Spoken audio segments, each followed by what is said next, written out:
Thank you, Les. Beautiful song in honor of Father's Day here today. Have you ever been asked to do a favor for someone? And then you got into it and went, uh-oh. It's not exactly what I thought I was getting myself into. We've all probably been there, haven't we? Well, our story today that we're continuing with our Dr. Seuss is about that. And we're going to be introduced to that big blue elephant, Horton. Horton the elephant. And he is a gentle elephant, and these stories really demonstrate faith, kindness, and courage. And those are also qualities that I think exemplify this idea of father. And it is Father's Day, so I want to celebrate today not only our fathers, our grandfathers, our great-grandfathers, but all of the paternal energy in our life, the men in our life. Because there are a lot of men that might be uncles or cousins or brothers or spouses, significant others, that bring that hero energy to our life. So I'd like to celebrate them, particularly the men in this community, because I know you guys. I know your consciousness, and you're awesome, every one of you. What you do in your families, what you do in this community, what you bring here to us, and what you do on the planet. I know you. So I would like to honor each of you today, fathers or not, just for that paternal energy, the heroes of Scottsdale Center for Spiritual Living. So I would invite all of the men in the room to stand up and be acknowledged.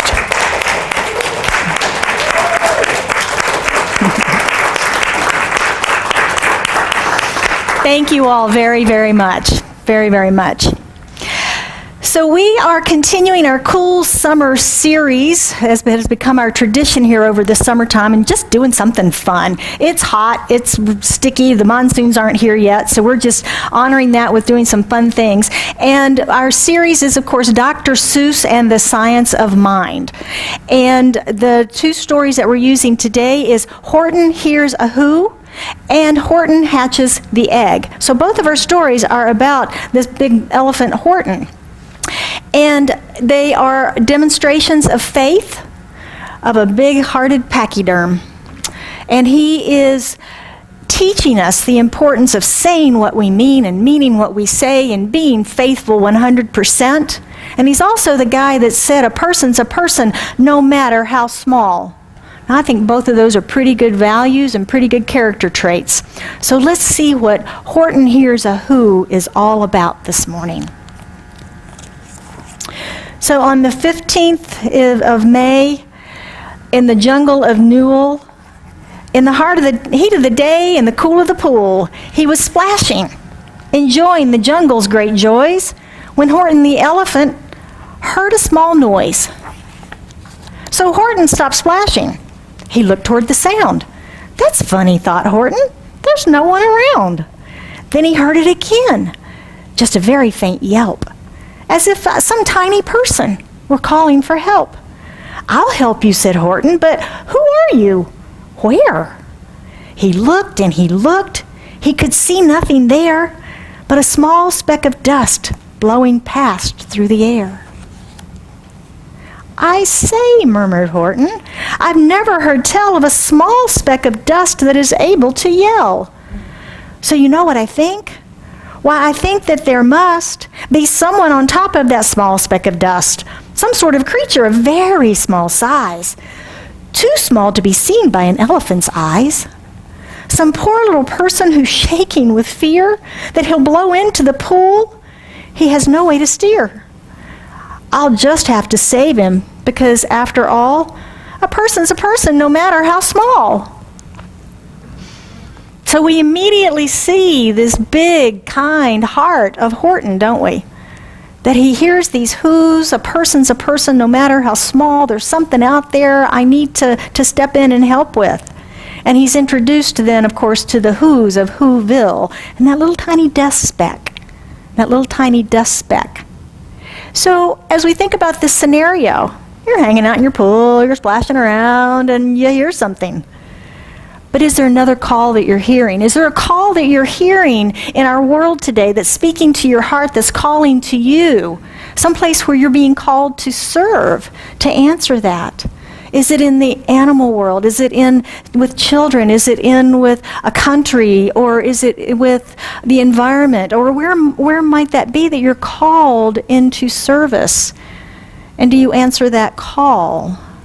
I'll save you. I'll save you. So our story goes on, and we meet Sour Kangaroo and her baby too, and they're questioning Horton's sanity because they can't hear what he hears. Has that ever happened in our world? Right? And we may speak the same language and we still can't hear each other, right? We're not communicating. We're not communicating. We simply cannot hear each other because we've all got our own filters. We all have our own perspective through which we're hearing and filtering things, making judgments and determinations about all the time, aren't we? So we don't hear each other anymore. We don't hear each other anymore. Horton, with those big old elephant ears, he of course could hear the whoos and that faint little yelp. But the kangaroo with her little ears, she couldn't hear. So of course it didn't exist, right? If I can't hear it, see it, smell it, touch it, must not exist, must not be real. And that was what she was saying. That's what she was saying. No way is a person living on something as small as the head of a pin. It's just not possible. That's what she said. So when we're faced with this, we have a belief, we have a dream, we have a goal. And somebody goes, poo-poo, that's not going to happen. You can't do that. That's never been done. Well, depending on who it is, and depending on how strong our vision is, how strong our belief is, we might begin to doubt, right? We might begin to doubt our own vision, our own belief. Imagine if Horton had begun to doubt his hearing, begun to think himself crazy in this. Maybe I'm not really hearing anything. But he didn't, did he? He believed, and he stuck with it, and he says, no, there's something here. There's something here. Do we have, in those moments when we're challenged like that, do we have the faith to hold on to our clover, to hold on to our dream with the who's, or the what's, or the where's, or the whatevers? Yeah, do we have that? Ernest Holmes, the author of The Science of Mind and the founders of Centers for Spiritual Living, talks about faith, and he says, faith is not a dogma, a creed, or a statement of being. Faith is a certain mental approach to reality. Isn't that interesting? Faith is a certain mental approach to reality. It is an affirmative approach as opposed to a negative one. It is agreement with that which we seek as opposed to denial of that which we resist. This is another of his statements of being for something and against nothing. Sour Kangaroo is a great example of this, isn't she? Because she was not being concerned with her own life and what was happening. She was more concerned that Horton was crazy. And all he was doing was talking to a speck of dust on a little clover. But she was really upset about it. And she spent her time trying to stop him as opposed to living her life. So that's that investment of energy someplace that is not making her a better person, is it? So when we can't hear someone else's music, how about those times? When someone else is dancing to a different beat, a different drummer, so to speak, different music, and we can't hear it, do we immediately call them crazy? Like Horton? I can't hear that, must be crazy. Yeah. Or do we try to understand their music? Or do we tell them to turn it off? Turn that off. I don't want to hear that music. Turn that off. Or do we invest our energy in our music, our dance, our expression? Yeah. So our story goes on, and the news did spread through the jungle about Horton being a little bit crazy. And I have to believe, it doesn't say it in here, but I have to believe it was little Sour Kangaroo that might be spreading those rumors. So he says, but just as my mouth's not working. But just as he spoke to the mayor of the speck. 3 big jungle monkeys climbed up Horton's neck. The Wickersham brothers came shouting, "What rot! This elephant's talking to who's who are not. There aren't any who's, and they don't have a mayor. And we're going to stop all this nonsense, so there." They snatched Horton's clover. They carried it off to a black-bottomed eagle named Vladikoff, a mighty strong eagle, a very swift wing, and they said, "Will you kindly get rid of this thing?" And before the poor elephant could even speak, that eagle flew off with the flower in his beak. He stole the who's. He stole the who's. The black-bottomed eagle snatched Whoville and is flying away. Well, Horton is pursuing the eagle. He's going as fast as he can to save his who's, and the eagle just keeps flying and flying and flying, and Horton keeps going after him, until finally the eagle drops the clover in an acre of clovers. So Horton is looking for the needle in a haystack, right? The proverbial needle in a haystack. But this is where he really demonstrates his faith, because he looks at that, and would you go into a field of clover looking for one particular clover? Maybe. But he had faith. Faith in himself, faith in his who's, faith that he could find them. And he stepped into that field and he picked 2,999,999 clovers before the 3 millionth clover, and he found Whoville. He found the who's. He rescued them. But they had been damaged. Whoville had been damaged. A lot of destruction between the flight, between the drop, everything that happened. So they needed to rebuild. So they asked him if he would stand by them and protect them and help them while they rebuilt. And he said, "Of course I will. I'll stand by you. Of course I will." But here come those pesky monkeys again. And Kangaroo. And they've had quite enough of Mr. Horton. Horton's bellowing bungle, they call it. And they're ready to put an end to it once and for all. They plan to rope and cage Horton. Oh my. And to boil the dust speck in a hot steaming kettle of bezelnut oil. Has this escalated beyond the ridiculous at this point? I mean, really, it's a clover with a speck of dust. We're going to tie up and cage our friend? We're going to boil this clover? I mean, really? Have we seen anything quite so crazy in our world ever? Yeah, I think so too. Yeah. Conflicts, right?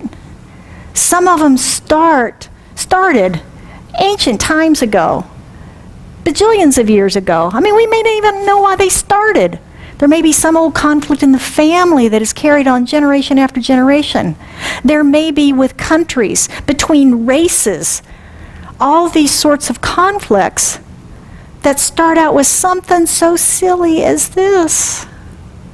Something so silly as this, perpetuated through the years. Our book that we're doing, The Big Leap, our author, Gay Hendricks, he suggests in this book last week, arguments are caused by two people racing to occupy the victim position in a relationship. Now that was profound for me to get that perspective. If you think about that, y'all are laughing. You get this, don't you? Two people racing to be the victim. You did me wrong. You hurt me.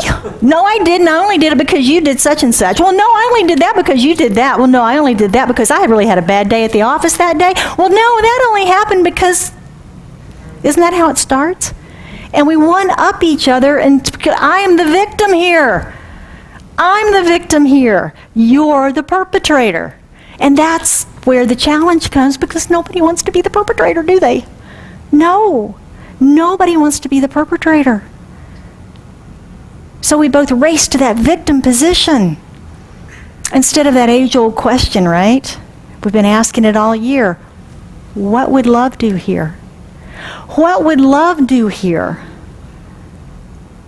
Instead of being a victim, love wants us to elevate elevate that consciousness, elevate that conversation. Yeah, elevate it. So now our friend Horton and the Whos are about to be victims, physical victims, right? Caged and boiled, of their friends. But I find the most interesting part of this episode of the story is how Horton behaves.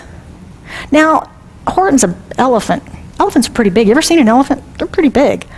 He's one of the biggest critters out there in the jungle. And he doesn't run away. He doesn't resist. He doesn't fight them. He doesn't even argue with them, does he? What does he do? He turns around and he looks at the Whos and he says, they need to hear you too. They need to hear you too. That's the only way that you can save yourselves. Once again, that idea of self-reliance. You know, Horton couldn't do the repairs for them. He's too big to get into Whoville. He could protect them, but he couldn't get in and do the repairs. They had to do those themselves. And now he can't save them because his friends don't believe him.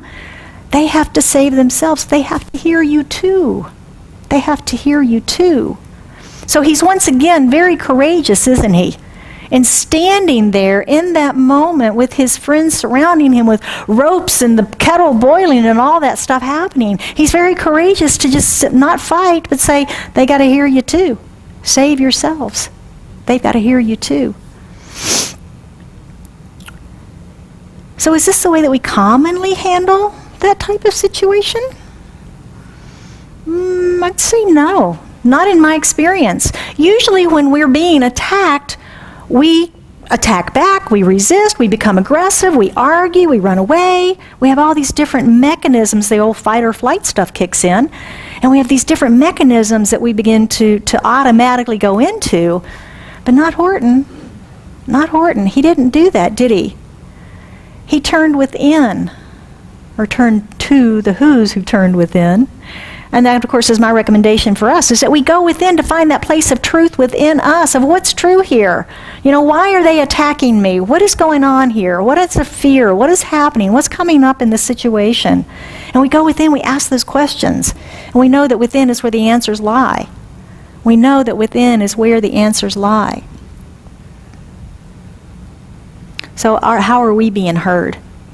How are we shining our light in the world? Is it only the elephants with the big ears that can hear us? Or can the little kangaroos hear us too?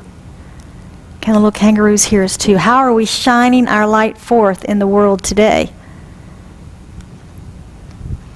Well, let's see what happens with our Horton friends. So finally, at last, from that speck on that clover, their voices were heard. They rang out clear and clean. And the elephant smiled. Do you see what I mean? They proved they are persons, no matter how small, and their whole world was saved by the smallest of all. How true, yes, how true, said the big kangaroo. And from now on, you know what I'm planning to do? From now on, I'm going to protect them with you. And the young kangaroo in her pouch said, me too. From sun in the summer, from rain in the fallish, I'm going to protect them no matter how smallish. No matter how smallish. So what's your perspective? What's your perspective and your outlook on life? Are you more doubtful or more faithful? Are you more doubtful or more faithful? Are you more fearful or courageous? More fearful or courageous? Are you resistant or kind? I mean, you can do the energy, the resistance or the kindness. Yeah. So as I said, our friend Horton has a couple of adventures. And the second one is called Horton Hatches the Egg. And have you ever heard of the concept called line truth? Line truth. I had not heard of that. I think I've experienced it, but I'm pretty sure I haven't heard the term before. According to Professor of Psychology Art Markman of the University of Texas at Austin, he's talking about how we sometimes mislead people for many reasons. This is a psychologist, okay? He says we may want to protect their feelings. Well, now, we've probably all been there. Do these pants make my butt look big? No, honey, right? Yeah. Or we may want them to do something that they would not ordinarily do. Come on, jump off the cliff. It's going to be fun, I promise. Might not ordinarily do that. And then sometimes we're hiding information that might influence their opinions of us or of something else. And a car is a good example. If you're selling a car and it's been a real clunker, it's been in the shop, and the person comes to buy it and they say, how's the car running? It started great this morning. It's kind of that omission thing, right? Yeah, kind of that omission thing. So this story, Horton Hatches the Egg, is a story of wanting someone to do something that they would not ordinarily do. So let's see what it's about. Sighed Maisie, a lazy bird hatching an egg. I'm tired and I'm bored and I've got kinks in my leg from sitting, just sitting here day after day. It's work. I hate it. I'd much rather play. I'd take a vacation, fly off for a rest. If I could find someone to stay on my nest. If I could find someone, I'd fly away, free. Then Horton the elephant passed by her tree. Hello, called the lazy bird, smiling her best. You've nothing to do, and I do need a rest. Would you like to sit on the egg in my nest? The elephant laughed. Why, of all the silly things, I haven't feathers and I haven't wings. Me on your egg? Why, that doesn't make sense. Your egg is so small, ma'am, and I'm so immense. Tut, tut, answered Maisie. I know you're not small, but I'm sure you can do it. No trouble at all. Just sit on it softly. You're gentle and kind. Come, be a good fellow. I know you won't mind. I can't, said the elephant. Please, begged the bird. I won't be gone long, sir. I give you my word. I'll hurry right back. Why, I'll never be missed. Very well, said the elephant, since you insist. You want a vacation, go fly off and take it. I'll sit on your egg and I'll try not to break it. I'll stay and be faithful. I mean what I say. Toodaloo, sang out Maisie and fluttered away. My goodness, an elephant sitting on an egg in a nest in a tree. Can you imagine? Now, Dr. Seuss was creative. Well, the story is that he came in from a walk and a breeze had blown a couple of his transparencies, his tissues, on top of each other. One happened to be a picture of a tree with a bird's nest in it, and the other happened to be a picture of an elephant. And the elephant came to sit on the tree, and he looked at it and he went, well, isn't that funny? An elephant in a tree. And he sat down and wrote the story. Pretty creative guy. So our friend Horton, with his supersized heart, has agreed to sit on Miss Maisie's nest and give her a rest. He reinforces the tree, of course, because it's not going to hold him otherwise, and then he sat, and he sat, and he sat, and he sat, wishing that Maisie would come back. But she was off to Palm Beach. She was off to Palm Beach and having such fun and wonderful rest, she decided she'd never go back to her nest. Lying truth. Do you think she had intention of going home in the beginning? She kind of sounded like maybe not. Just what she was telling us, not what she told Horton. So the lying truth sounds reasonable in the moment, kind of like that car thing, right? Kind of like that car thing. They started fine this morning. I won't be gone long. I'll hardly be missed. Just a little rest. So Dr. Seuss sets up in this story really wonderful opposites, doesn't he? Because we've got Maisie not really honoring her word.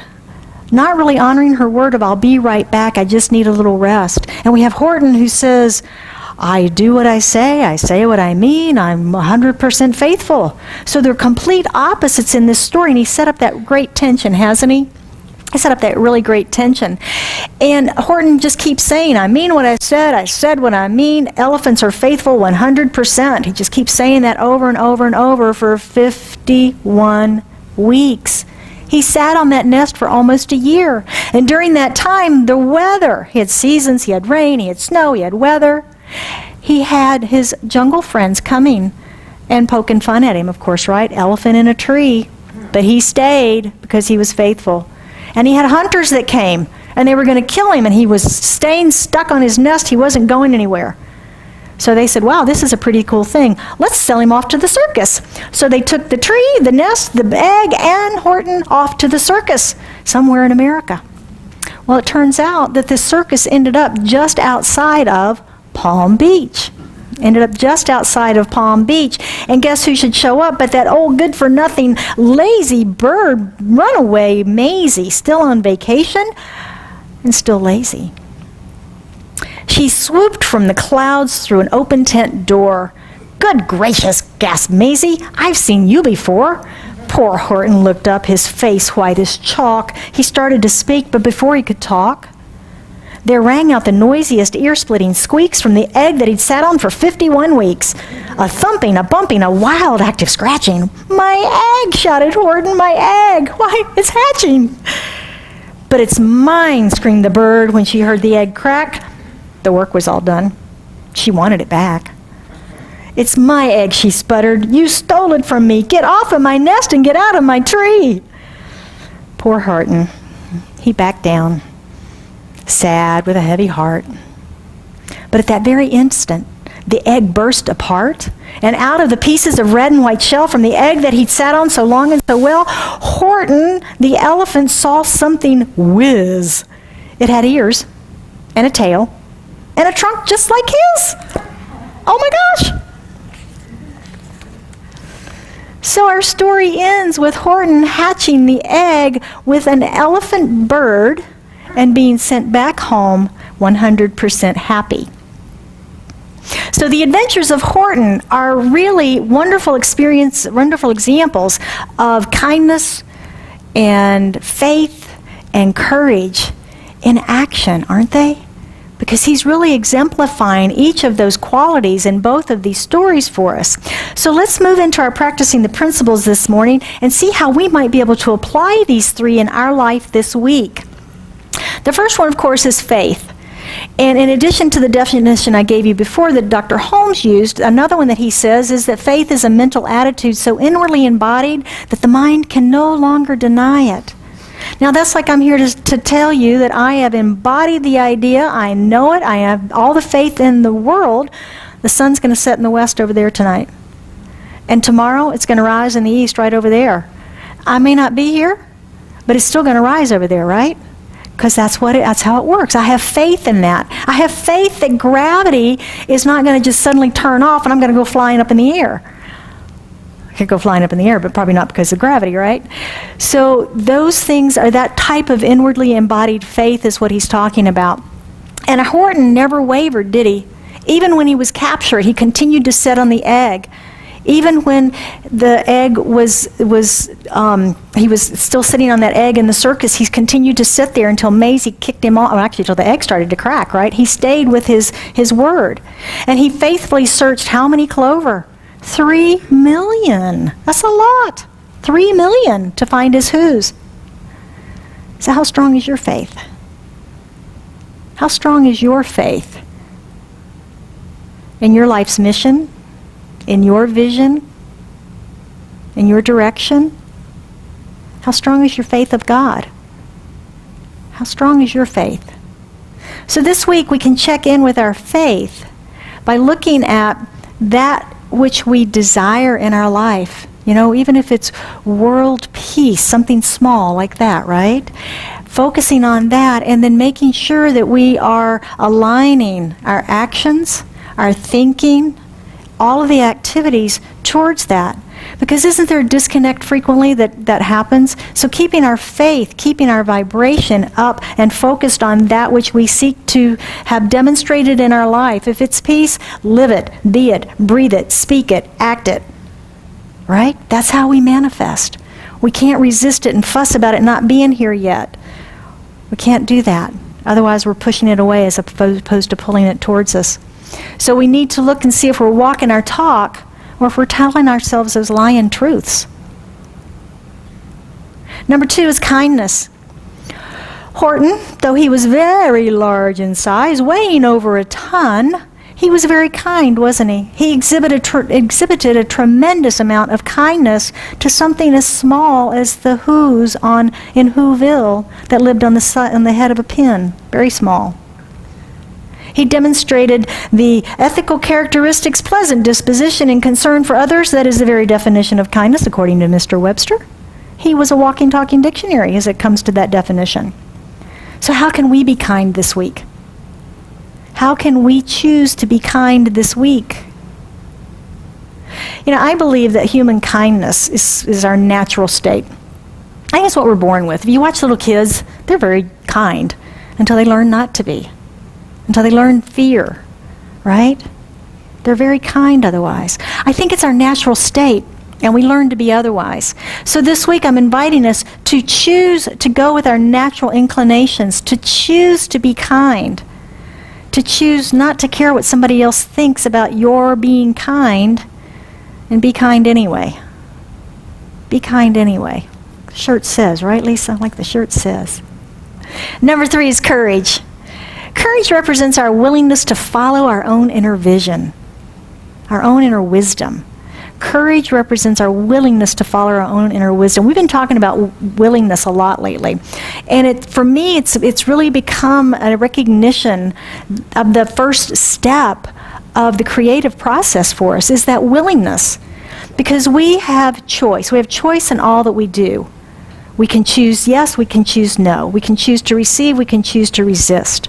We have choice, but there's that willingness to choose, isn't there? There's that willingness to be a part of the process, a part of the flow. There's that willingness to do our spiritual practices, a willingness to do our affirmations, a willingness to do our treatments. There's a willingness, a receptivity to actually do that which supports us. We don't have to. We don't have to eat the right foods. We don't have to exercise our bodies. We don't have to do any of those things. We have to be willing to do it and choose to do it, right? Yeah. So it's our heart that whispers. That's where the divine intuition comes through. Our hearts whisper. Our brains choose. And then courage is how we take action. Have you ever had a dream so powerful come through you, that divine revelation, and you choose it, you actively choose it, you say, yes, this is for me, this is what I want to have manifest in my life, this is my dream. But then you don't have the courage to step into the activity of doing it. Yeah. Yeah, that happens, doesn't it? We just don't take that action. I have a dream, but I'm afraid to step into it. So this week, courageously choose to follow those whispers of the heart. Courageously choose to follow those whispers of the heart, even if it scares you a little bit. Those are the best ones. Scottsdale Center for Spiritual Living is a living example of that. Scared me to death when that vision came through. So I knew it was big enough. I knew it was big enough. So these qualities of being, kindness, faith, courage, guide and guard us, much like that paternal energy that we talked about in the beginning, that paternal energy of dads and the other wonderful men in our lives. They're the heroes of our lives. They're the heroes of our lives. Those people that we look up to. You know, it may be a true hero, a Superman, a Wonder Woman. It can be a female. It can be a female. But it's this paternal energy that I'm talking about that is the hero in our lives. They're bigger. They're stronger. They are who we look up to. They are protection. They wipe our tears. They give us a hug. And they have faith in us even when we don't. They have faith in us even when we don't. So this week, let's say what we mean what we say, and remember, a person's a person no matter how small or unimportant they may appear in our lives. That person in the office that you walk right by, person's a person. The people you pass on the street, see in the grocery store, the post office. A person's a person, no matter how small, no matter how insignificant. Be kind anyway. So join me, if you would, as we anchor this in an affirmative prayer this morning, as we go within and recognize that place within us that is Spirit divine, recognizing that there's only one power, one presence in the universe and all of the universes and all that is, and that is God. It is the infinite wisdom and an intelligence. It is the source of all that is, was, or ever shall be. It is simply everything. As simple as those little tiny who's on the speck of the dust, and as immense as the elephant that heard them. It is kindness, faith, courage. God is all there is. And all of it is here now present, in, through, and as me, as each of us in this room, as everyone in the sound of my voice, for God is in, through, and as all. As the Creator, it creates of itself, so all that it creates is of itself. We are spirit in form in this expression. So from that knowingness, I speak my word now for and about everyone in this room, everyone in the sound of my voice, knowing, claiming, and accepting that divinity is revealed in our life this day. That those whispers that we hear, those who's that whisper in our ear, is the divine whispering to us with the telling us the magnificence that we are. Go forth and shine your light. Go forth and shine your light in kindness and in love, making those choices to be the change we wish to see in the world. So I know for anyone that has anything on their heart this day that they need or want extra support around, that as they bring that to the center of their mind, to the center of their heart, that is lifted, healed, transformed. Whatever that prayer is, it is made manifest, for the prayer, the word spoken is the prayer made manifest. And it's with great gratitude that I release this prayer into the action of law, knowing that it is done, it is so, it is made manifest already, and we just await its expression. And we affirm and anchor this together by proclaiming, and so it is.